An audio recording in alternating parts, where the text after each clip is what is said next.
In 1572, here in Paris, an event took place that has been described in the book Great Controversy as blackest in the black catalogue of crimes. On the 24th of August, St. Bartholomew's Massacre began. As the bells sounded at night, a slaughter began of the French Protestants who were in the city. There were more of them than usual because they had gathered for the wedding of one of their leaders. And in the night, they were dragged from their houses and murdered in cold blood. The slaughter continued here in the city of Paris for 7 days, and then it spread abroad to other cities like Lyon and Rouen and Orleans. And some people estimate that up to 70,000 people were killed over the next weeks and months.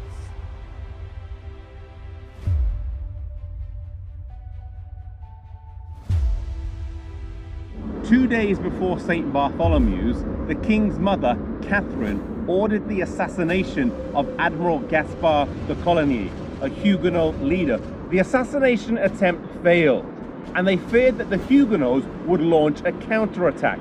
And so the second time round, they made sure and they killed the admiral in his bed.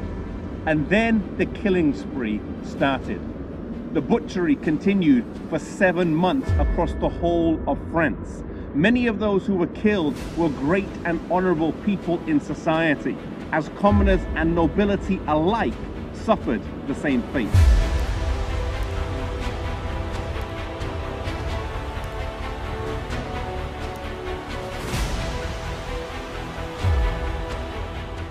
Two or three governors refused to obey the king's orders, and one of these, called Morin, wrote a letter that deserves to be repeated.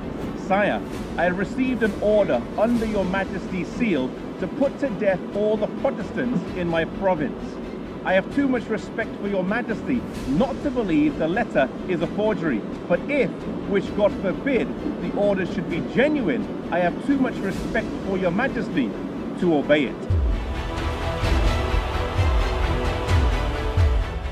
When the news reached Rome, the response was jubilant and very undiplomatic. The joy amongst the clergy knew no bounds. The Cardinal of Lorraine rewarded the messenger with 1,000 crowns. The cannon of St. Angelo thundered a joyous salute, and the bells on every steeple rang throughout the city.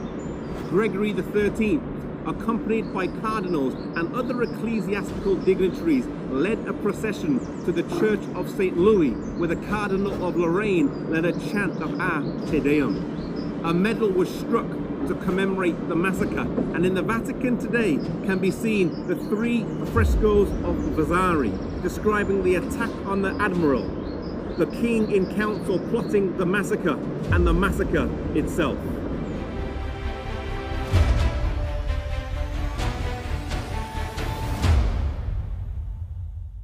St. Bartholomew's was one of those events that helped to create a shared identity between Lutherans, Calvin's Reformed Church, and the Anglicans.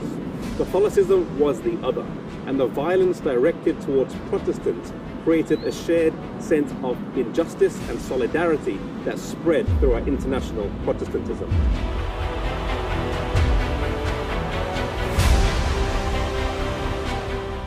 St. Bartholomew's remains one of the many stains on the Catholic Church when the tragic consequences of the union of church and state were seen in full effect.